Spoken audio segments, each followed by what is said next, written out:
What's up, lovely human, and welcome to That's Exciting, the podcast. I'm your host, Yancy, a curious soul who loves to learn about intimacy, relationships, and sexuality.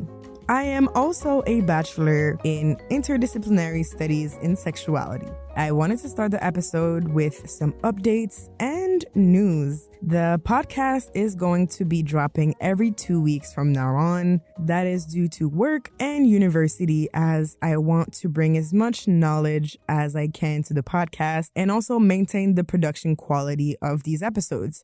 I kind of don't want to go half-ass and drop episodes every week just because I have to. And I want to make sure that you enjoy the podcast as much as I enjoy producing it. So this is for the benefit of us all. As you know that this podcast is all done voluntarily, I started a GoFundMe, and today I am at $2,680 on my total goal of $3,500. That's just amazing. So I want to thank everyone for the support that you've shown, either through sharing the podcast, listening to the episodes, sharing the content, and contributing to the GoFundMe. I am currently doing the trademark process. I've started, and it's a long process that can take up to a year. So I'm definitely going to keep you posted in the episodes. If you want to contribute or share it with your peers, the link is in the show notes. So today we are talking about sexual shame. And to talk about this fascinating topic, we're joined by Eleanor Gershman, who sounds like this. Let's make people stop having sex because we're spreading disease a lot. Eleanor will enlighten us throughout the episode about sexual shame and sex education. Eleanor is currently pursuing her master's in social work from the Brown School at Washington University in St. Louis, as well as working towards a certification as a sex educator. She specializes in sexual health and education and has a great passion for promoting positive sexuality and helping people learn more about their body, relationships, and breaking down the barriers to pleasure. She has experience as a sexuality facilitator and understands the importance of recognizing and overcoming sexual shame. She believes everyone should have the chance to experience pleasure in sexuality and feel confident in their own skin. We're also joined by Kaci Mial, who's today's guest, who sounds like this. You're talking about your penis or touching your penis in the bathtub. Don't do that. That's bad. Kaci Mial, she, her, is a sex educator, researcher, and coach with 11 years of experience working in a variety of individual, couple, and families. She specializes in helping people understand pleasure before, during, and after pregnancy, along with applying a trauma-informed, sex-positive, and medically accurate approach to a variety of topics in mental and sexual health. Kaci Mial is a certified sex coach with a training from Sex Coach U under Dr. Patty Britton, and also a graduate from Widener University's Master of Human Sexuality Education program in 2018. She's currently accepting new clients for one-on-one coaching sessions. As today we are talking about sexual shame, one thing it's important to address is white supremacy. So sit down, take out your notebooks and pen, and let the class begin. To understand sexual shame, we need to understand systems of oppression. One notable concept that we've learned in class, in my studies, that I'm super happy to bring on the podcast is white supremacy, the idea of the one ideal white race. This affects everyone, from Black, Indigenous folks, to people of color, as well as white people. For white supremacy to sustain itself, it requires oppression tactics to remain in power. And such tactics include the development of race based on pseudoscientific concepts like phrenology, which is the study of skulls, physiognomy, which is the study of facial features, and the analysis of results. And by that I mean looking at the result of a situation through a white cis male gaze without understanding the entire context. A good example of this comes from the book Killing the Black Body from Dorothy Roberts. From a historical standpoint, she addresses how Black women are perceived and were perceived by white slave owners, white scientists, and white scholars, and she elaborates on where the heteronormative portrait of Black women being unfit mothers comes from in the US. So in the chapter of her book, she talks about the modern way poor Black women benefiting from welfare in the 90s are represented. So she says, the picture of reckless Black fertility is made the more frightening by a more devious notion of Black childbearing. Poor Black mothers do not simply procreate irresponsibly. They purposely have more and more children to manipulate taxpayers into giving them more money. So, in summary, the image depicted of Black women having more babies to fatten their monthly check is a false conclusion. Rather than looking at the context, what's the socioeconomic status, the current politics in place, the discriminating laws, is there a practice of redlining, etc. So you see, there is more to the picture. It cannot be simplified by saying that poor Black mothers are taking advantage of the system. And I'm pretty sure that if you think about it and reflect on such narrative, you're going to find specific examples and you can look at it through the lens of intersectionality. Think about ethnicity, people of color, indigenous people, Black people, fat people. There's a whole bunch of misconceptions, laws that makes it so that these communities are marginalized and that the world wasn't built for people who look like them. Overall, this ideology is common among two concepts of interest to us. So, sexuality and the gender binary. White supremacy has ties with the concept of essentialism. If you're not familiar with what that is, essentialism defines everything by its essence. So for us humans, this means that your biology is your identity. Let's start with sexuality. So the concept of a so-called abnormal sexuality, at the time masturbation was one, homosexual relations, and the quote-unquote low sex drive, and etc., that was understood through pseudoscience, human studies like psychology, psychiatry, etc., religion, and economics. I'm pretty sure that there's other spheres that I haven't named. So these fields of study are also oppression tools. For example, a quote-unquote normal sexuality, from that standpoint, would be sex between a man and a woman for procreation only, a nuclear family model, in part for the economy and for the sustain of the quote-unquote superior race. If we take, for example, in the slavery era, Black women were forced to have babies in order to have more quote-unquote free labor, which is simply disgusting. And if we take a more recent example, Black and indigenous folks are still sterilized without consent in certain areas. Just take a moment to let that sink in. So these are examples of how sexuality is tied to white supremacy. Now, the gender binary.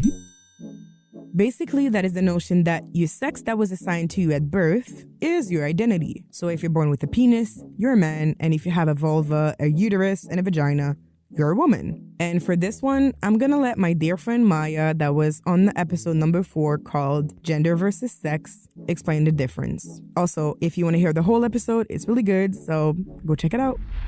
People will look at someone's biology and whatever they feel like their biology signifies about their identity, that is who that person is. So this happens with sex and gender all the time because people will look at a person like, you know, the whole sex assigned at birth thing. Your biology is like the essence of you, essentially. And this has gone like really, really problematically when it comes to race and gender as well, where in the past, and unfortunately still today, but less so, scientists have looked at the biology of Black people, the size of their skulls or of their brains, and they've looked at the hormonal levels of women, cis women specifically, and they point to those things to say, see, this is why Black people aren't smart, and see, this is why women are really emotional. Because Black people aren't smart, because women are really emotional, they should not be like allowed access to certain kinds of rational intellectual spaces. If you have a penis, then you are a man and you are masculine, and like all of those things, like, and then you're also attracted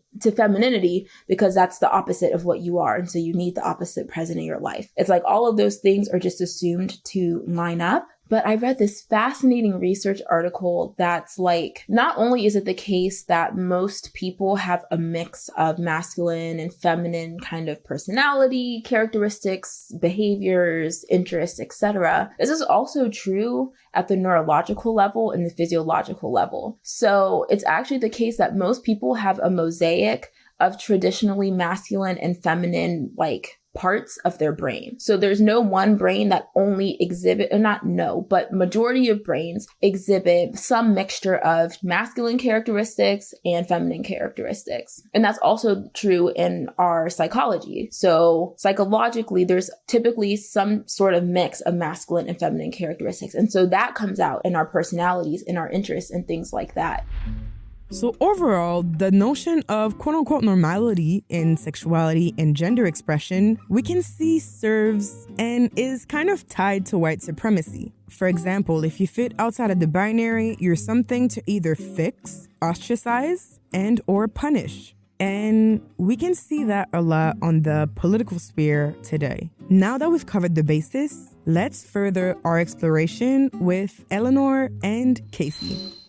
I think the way that we think about it today really has a lot to do with religious values, and it's very much based in religious morals and teachings, but that doesn't mean that it can't still affect everybody. Certainly today it's become quite mainstream, and I think a lot of our politics and our media, certainly in the US, it's a very puritanical, patriarchal society, so very much sexual repression. I think we've been there for a long time, unfortunately. When we think of modern purity culture, the purity culture movement really began kind of after World War II ended. Well, 1960 is when the contraceptive pill was available on the market. People were having a lot more just sex and having fun with it, and they were having sex for enjoyment because women didn't have to worry so much about getting pregnant, and so they could go and do their thing and have fun. Unfortunately, we see the AIDS epidemic really raging through communities. There's just this general moral panic that's beginning, and a lot of that moral panic kind of comes through with evangelical religious organizations. I mean, abstinence-only education started off as let's make people stop having sex because we're spreading disease a lot. That was basically their idea. So since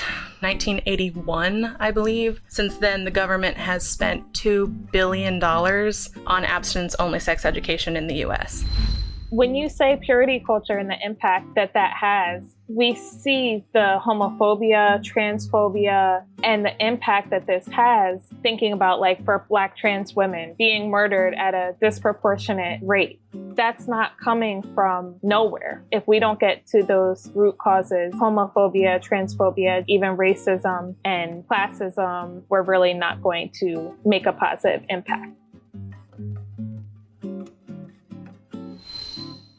Now that we've covered the basis of where sexual shame can come from, let's explore the what it is and the how it manifests. And to do so, we're jumping right in the episode. What can sexual shame sound like, and what can it look like? So sexual shame can sound like somebody being uncomfortable talking about sex, right? I think about children. As children, we are so vulnerable to all of the information around us. And a lot of times adults or even other children will say something to us that maybe makes us feel bad about ourselves, whether it's about our body or you're having a crush on somebody and then you find out, oh, that's bad, whether it's due to your sexual identity starting to form. And a lot of times we have great opportunity to start sex education so young and avoid a lot of shame. That's why I'm going this direction, because I think the root causes of shame can really be avoided if we start early. We could talk to children about their body parts and that we're all different, right? And our differences actually make us unique and such great people. But instead, a lot of times we'll say, you're talking about your penis or touching your penis in the bathtub.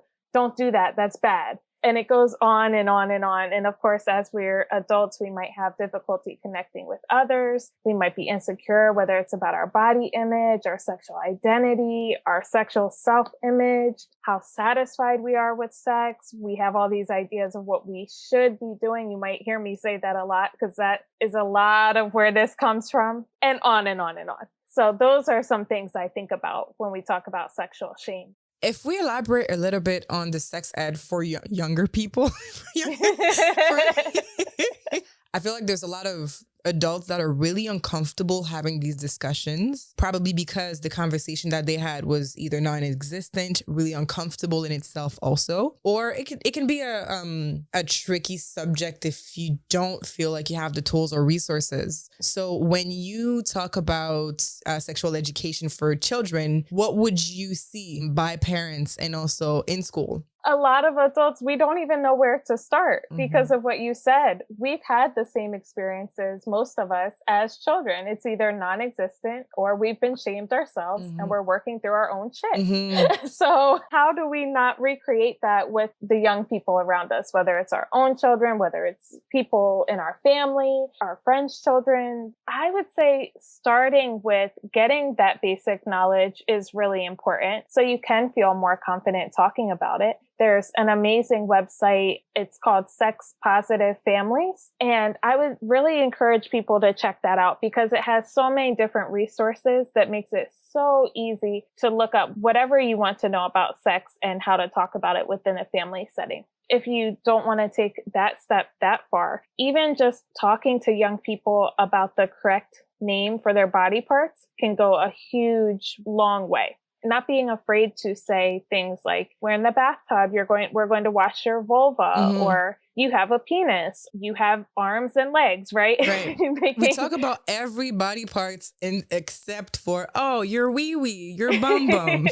Exactly. So putting it on the same playing field and not attaching that shame to it, because when you make it feel like it's a secret, or if you're scared to say it, or we're giving funny words to it, right, to get around talking about what it actually is, that can actually create shame in our young people, and that can carry on to our adulthood. And then we're wondering why, as adults, we're seeing issues with sex or communicating our needs with others because we might not know, or we're scared to say what we like for that fear of being shamed. This is so interesting because now that you said that, I am reflecting on the terminology that was used when I was younger, and I used to hate when somebody said vulva. Ew, vulva. It was like, oh, we're going to wash your shushu, and we're going to wash other different terms. I was like, okay, cool. But like the real actual terms, it kind of created a taboo around it, which is interesting. I wonder if, as you're saying this, and actually I pretty much know, right, because of working with different people, but it's also a cultural thing. Culturally, I wonder how we're creating shame in our families, because as you just said, maybe for you, it was using those more medical terms might have actually turned you away from wanting to talk about it, whereas somebody else might really be drawn to that, right? How do we make it comfortable to have the conversation in general, no matter what the term is? When I think of comprehensive sex education, I refer to it more as comprehensive sexuality education. So it's more than just sex. Like, I think a lot of people just assume if we're teaching kids sex education, we're teaching them how to have sex, they're going to have sex, and it's going to cause all these problems, but they don't really understand how much really goes into it. Like, ideally, we would start comprehensive sexuality education in like kindergarten. And it's not about teaching them about sex. It's about teaching them physical, personal boundaries and like, oh, well, you know, if it just pokes you out of nowhere, how does that make you feel? And it's just getting kids to start understanding what makes them feel good, what makes them feel bad, and start kind of building up that like confidence to put up those boundaries and be like, no, please don't do that. Ask me first, or knowing kind of what they're comfortable with and not comfortable with. We really don't do that a lot with kids. You know, we're like, oh, go hug grandma. And we're forcing kids to basically accept what we would want them to do rather than thinking about what might they want. Just starting there. When it comes to cis men, they're held up to standards that say the more people you sleep with, the higher up on the sexual hierarchy you are. I'm thinking about a lot of people are shamed if you don't have a lot of sexual partners if you're a cis male. They're shamed for not being masculine enough, or this tough guy, Alpha right? Man. Alpha. The script is very narrow. It is very narrow. There's definitely a sexual script when it comes to cis men. Then we look at cis women, because this is the binary that's typically talked about, right? It's often we expect them to be virgin-like, We expect cis women to either be a hoe or a housewife. Is that the Madonna whore complex? Exactly Okay. where I'm getting to. Yes. You got it. You have to be either pure or you're a hoe and not worthy of sex. And even if you're pure or you're a mother or you're a wife, then you're only existing sexually to please typically cis men. Those ideas, I think, are internalized when it comes to sexual shame, because then if you're not fitting those boxes, you're shamed for it. And that's where that comes in, because you feel like you're not behaving in a way that makes you worthy of marriage or relationship or great sex, to accept your body, all of those things. And then if we're thinking about somebody who is trans or non-binary, a lot of the shame can come from not fitting the gender binary. People expecting that that's the only way to be. And a lot of that could come from friends, family who internalize this, where it's not okay to be yourself, either religious institutions or government. But then if you throw in sexual orientation into that, if you're gay or bi or you're pansexual or you're something that somebody hasn't heard of, then that's not okay. What does that do to people when you're telling them your whole existence is not okay with me? That can go further. We could go deeper into it. And we didn't even talk about race or religion or how that intersects with that as well, and how that can make it even more narrow for people. That box gets even more narrow, I think, than for cis men or cis women. It just creates shame for everybody. It's like, wait a second. Can we elaborate on how one may experience sexual shame in their sexual journey? For instance, when you have no kids, when you're pregnant, and also after having a baby. Somebody who doesn't have children yet, a lot of those examples we talked a little bit about already, right? Thinking about childhood, your body, internalizing this. You're getting older, maybe you hit puberty. That's a whole nother hell of a time. You're dealing with your body changing, and whether you feel comfortable in the body you're in, whether you identify with the gender that has been thrown at you. You could also be shamed whether you're in a relationship, not in a relationship. Are you single? Are you married? Are you going to have kids? That one. If not, that's an issue. So those are the examples I would give to that. When Rihanna was pregnant and she was showing her belly, she was beautiful, she was having those outfits, the amount of comments and shame that I saw for her feeling herself. I've been waiting to talk about Rihanna and her pregnancy because I am so in love. Oh my gosh. Stunning. Break that whole picture of a certain pregnant person having to fit a box. Just shatter that image for us, please. Yes. Even with her celebrity status, she faced a lot of those same things. You can't be just a successful businesswoman and that be enough for other people, really. That's what it comes down to, right? Shame comes down to other people. It has really nothing to do with our authentic selves and who we are, because I don't think Rihanna had any issue with her level of success and who she is. She seems pretty unapologetic about that. And whether or not people wanted to shame that, they do. Of course, they say she is too sexy. And again, going back to that Madonna horror complex, you cannot be sexy and be a mother, of course. Once you have kids, you just don't even bother to get stretch marks or change in any way. After kids, I'm thinking about somebody who is postpartum. Shame for them a lot of times comes in the form of changes in sexual desire. You're tired, a baby. There you go. Your priorities a lot of times change. And that's not to say that after kids, some people don't have lots of great sex, because they do. But sometimes there are people who are dealing with things like postpartum depression. You're dealing with a new baby, learning how your body works. You might have pain. There's a whole list of things that have changed for them. With that, then sometimes shame comes from the partner. So it's not even always from society, but you might be shamed in your unit as well. It could sound like, you don't care about my sexual needs anymore. You're not sexy anymore. Why are you putting the baby first before me? And at the root of all of those things, the suggestion is that something's wrong with you, not me. The partner is not seeing that maybe there's just a difference, and maybe neither person is right or wrong. especially when it comes to sexual desire. A lot of times people think if you don't want to have the same amount of sex as somebody, and this could be regardless of kids, if you don't want to have the same amount of sex, that the person who wants less sex or no sex is the one in the wrong. And that's where that person might be insecure themselves and kind of projecting. I think it's because we place such a high value, we as in society or outside people, not necessarily me and you. We place such a high value on the amount of sex, the number of partners, and comparing that to each other. And my head wants to explode when I hear it, because if you were able to hear everyone talk about it, it's so different. What one couple thinks is a great sex life might be sex once a month, whereas the other couple, if they're not having sex 3 times a day, every day a week, then they feel like they're failing. As long as, you feel good about the sex you're having, that's the ultimate goal. It doesn't matter to compare it to other people. So absolutely, people will get defensive a lot of times, and we have to go over communication strategies.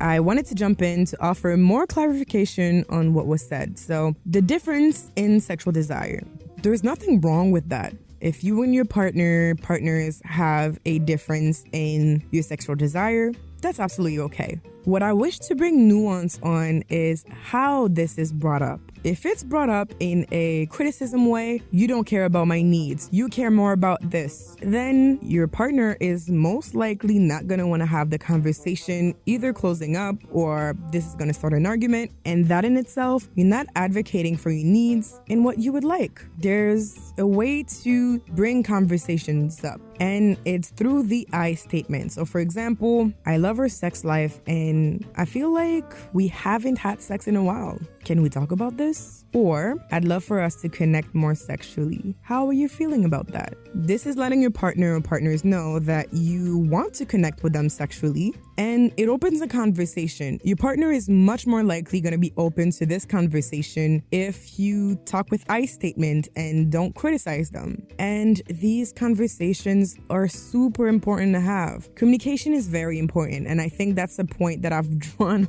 home through this whole podcast. So if you ever need help, there's always sex therapists near you, and there's plenty resources online. And just know that you're not alone. We'll learn more about sexual shame right after this. When it comes to sexual pleasure, there's nothing I hated more than the feeling of drying out lube and the process of having to find a compatible and enjoyable lube for my silicone toys. If that's your case, Sutil is the perfect lube for you. I've been using Sutil Luxe for the past 2 years, and let me tell you, the texture is amazing. It is so silky and really pleasurable, so I'm not changing my lube anytime soon. Sutil is a water-based, paraben, and glycerin-free pH balanced, that's very important, lube made with the finest botanical, eco-certified ingredients. Made by 2 Canadian women who understand the whys, whats, and hows, they offer Sutil in the luxe and rich formats, optimal for any type of play, perfect with condoms and your favorite toys. Enhance your experiences today. For luxurious and silky pleasure, choose Sutil. How can someone start their journey of shedding sexual shame? And also, what are some exercises that they can do? Some tips I would say to get started is think about where the shame comes from.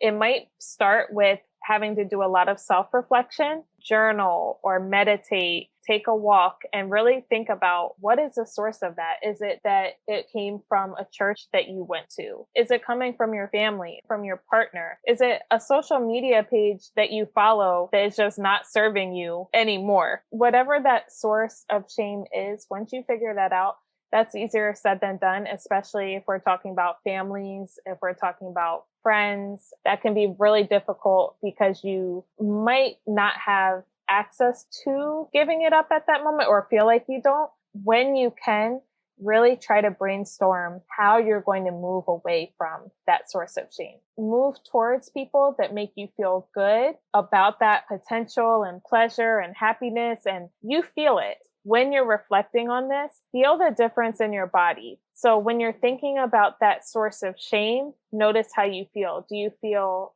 tenseness in your chest, icky feeling in your gut? Do you feel shaky or unsteady or tired. And then notice how you feel around. Hopefully you have access to people that make you feel good and happy and in alignment with who you are, just as you are, not judging you. And notice how you feel around those people. And for me, I can say when I'm around those people, I get energy. I feel like I'm good to go. I feel like I am aligned. I am light, authentic, calm, relaxed. And just those feelings can kind of start to guide you without even really having to think that deeply about it, right? Our bodies speak to us probably before our minds do. A great place to start is my check-in episode number 19 on sexual shame, titled Shedding Shame. In your coaching offers, there is the sexual satisfaction strategy session. The reason I named it that is because when we talk about sex, there's a lot of different things. But if you're not satisfied with how your sex life is going at the end of the day, then we have to have some in coaching, some measurable item to see, okay, is this working for you? The sexual satisfaction strategy session, we go over on a scale from 1 to 5. How do you currently feel about your sex life? How satisfied are you currently? In that session, we go over what exactly are your concerns or your goals? What are you working towards? And how do we get you there? So that includes very personalized resources. It could be books, it could be websites, it could be something like we said, the John Gottman strategies. All of that is then put into an action plan, and that's sent to my clients so they have something tangible to look back on. And then as I work through sessions with them, we're able to go back to that initial strategy to see how far that person came or what we still need to work on. The strategy, can it be applied to either couples, individuals, everybody? Everybody, yes. That's awesome. When I say couples, that could be any type of couple, sexual orientation. It could be a grandma and a daughter, like wanting to work through sexual shame, wanting to talk about why have we never talked about sex, or why is it so taboo in our house? How do we not pass that on to maybe the granddaughter or something? Bringing it also back to my ideal clients. Typically, I work with those who are interested in trying to conceive, currently pregnant, or postpartum, just because I have also experience in with reproductive health. So I like to include that as well. A huge thank you to Eleanor and Kaci for coming on the podcast and bringing your knowledge and expertise on sexual shame. One thing that is important to highlight is that everybody is at different stages of their sexual journey, and that may be discovering their gender, rediscovering their gender, exploring their sexuality, and also shedding shame. And I think this is a part that we all have in common that I don't hear about too much. And speaking of shedding shame, this is a personal note. On my end, I am in this continuous journey of shedding shame, and how this shame is happening for me is with my body currently. This is something that I've always struggled with, where even when I was at my skinniest, I thought that I needed to lose weight. And this is something that has been problematic on my end with having a lot of anxiety. I had troubles eating at some point, just forgetting to eat. And that's just been, that's just been a difficult journey in itself. And ever since my grandma passed this last May, I wasn't really paying attention to what I was eating. So there was a lot of ordering out, and I stopped exercising. I'm usually someone that loves to get in my body and love to exercise just to feel the energy that it gives and the clarity that it offers me with my thoughts. And I haven't done that. I've been pretty static, working a lot, and I think drowning my sorrow and my grief in a way. And now every time that I look in the mirror, I can't help but to Not necessarily in a negative way, but see that I have, let's say, new stretch marks, or see that my stomach is a bit more full than it was a year ago. And it is a continuous journey of learning my body again, because I don't have the same body as when I was 19 or 20. And the funny thing about this is, my parents keep telling me at 25, you'll see your body is going to react differently. And that's kind of true.